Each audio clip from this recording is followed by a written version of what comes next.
एक ऐसी फिल्म जिसको इंडिया की तरफ से इस साल ऑस्कर में भेजा जा रहा है, लेकिन खुद इंडिया में रिलीज होने के लिए फिल्म में 11 जगह पे सेंसर बोर्ड ने कैंची चलाई है।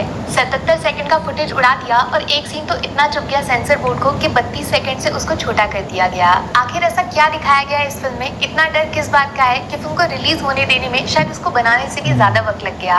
फिल्म का नाम है होम बाउंड और ठीक अपने अंग्रेजी नाम की तरह इंग्लिश ऑडियंस ने इसका अनकट वर्जन देखा, ओरिजिनल वाला, और फिल्म को ऑस्कर के लिए चुन लिया। लेकिन हमें वो दिखाया जाएगा जो सेंसर बोर्ड चाहता है। और ये बताओ, बिना पब्लिक को दिखाए फिल्म को रिलीज से पहले ही ऑस्कर कैसे भेज दिया? मतलब फिल्म बुरी है, ठीक ठाक है, या फिर इतनी बेस्ट है कि सीधा इसको ऑस्कर पे भेज दिया जाए? इसमें पब्लिक का ओपिनियन मैटर नहीं करता क्या? लग तो ऐसा ही रहा है। तो बॉस, पहली वार्निंग दे देती हूँ आपको, होम बाउंड दूसरी फिल्मों जैसी नहीं है। भले ही इसको मसान के डायरेक्टर ने बनाया हो और वो आपको बहुत पसंद आई होगी, लेकिन होम बाउंड अलग ही टाइप का सिनेमा है जिसमें 99% पब्लिक का पैसा बर्बाद होने के चांसेस हैं। जो थिएटर जाएंगे वो बोलेंगे ये तो फिल्म ही नहीं है, क्या दिखा रहे हो। लेकिन जो बचा हुआ 1% है वो लड़ जाएंगे, इस फिल्म को ऑस्कर तक खुद अपने कंधे पे बिठा के ले जाएंगे। शायद फिल्मों जैसी लगने वाली सबसे कम फिल्मी फिल्म होगी ये। वैसे एक कमाल की बात बताऊं, इस फिल्म को बनाया गया है न्यूज़पेपर में छपे एक रियल लाइफ आर्टिकल के ऊपर, जिसका सीधा कनेक्शन लॉकडाउन, कोविड-19 कोरोना वायरस से है। अलग अलग शहरों में अलग अलग शहरों के लोग फंसे हुए थे। जिसके पास पैसा था उसको दिक्कत कम हुई, लेकिन जो शहर ही पैसे के लिए गया था वो शायद वापस घर कभी नहीं पहुंच पाया।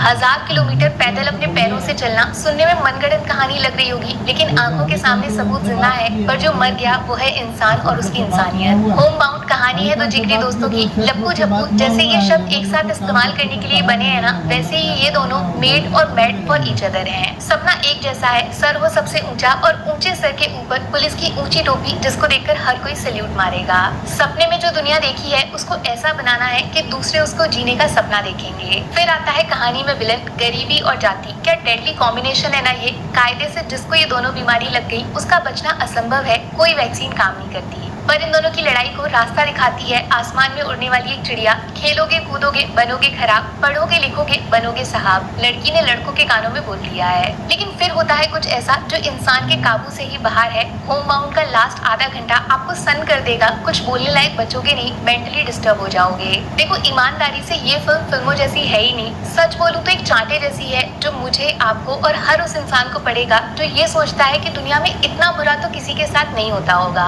ऐसे सीन्स दिखाए हैं इस फिल्म में जिसको देखकर लगेगा ये अलाउड भी कैसे है। सरनेम की लड़ाई जो किसी की जिंदगी पे बनाई।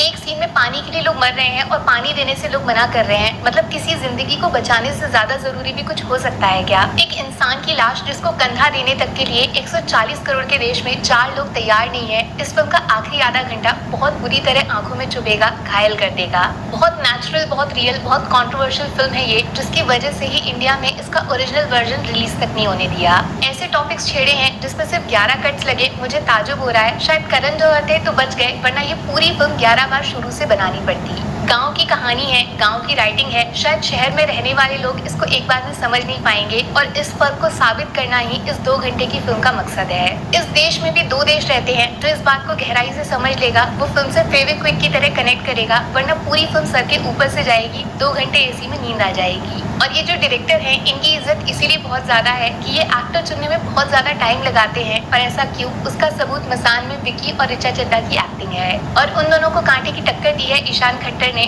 बहुत टाइम बाद किसी एक्टर की आंखों में उस फिल्म की कहानी नजर आ रही है। डायलॉग्स जितने पावरफुल, उससे ज्यादा दमदार ईशान का सन्नाटा है। विशाल जेठवा, इनको मर्दानी के बाद फिल्म ना मिलना बहुत बड़ा क्राइम है। और जितनी आसानी से फिल्म का सबसे मुश्किल रोल किया उन्होंने, आपकी आंखों में आंसू आ जाएंगे। जानवी कपूर तो आजकल आलू हो गई है, हर दूसरी फिल्म में फिट हो जाती हैं, लेकिन इस कहानी में उनका कैरेक्टर बाकी फिल्मों से अलग है और इस बार उनकी एक्टिंग पे कोई उंगली नहीं उठा पाएगा। तो दोस्त, होम बाउंड को 5 में से 3.5 स्टार्स मिलेंगे। एक्टिंग, सब्जेक्ट, लास्ट का आधा घंटा और स्पेशल क्रेडिट डायलॉग्स सुनने में आसान लेकिन जख्मी करने वाले। नेगेटिव्स, फिल्म थोड़ी सी स्लो है, सीन को फील कराने में टाइम लग जाता है और एंटरटेनमेंट कम है। जैसे 12th फेल भी एक ट्रेजेडी की कहानी थी, लेकिन उसको बनाया ऐसे गया कि जिसने देखा हर किसी को मजा आ गया।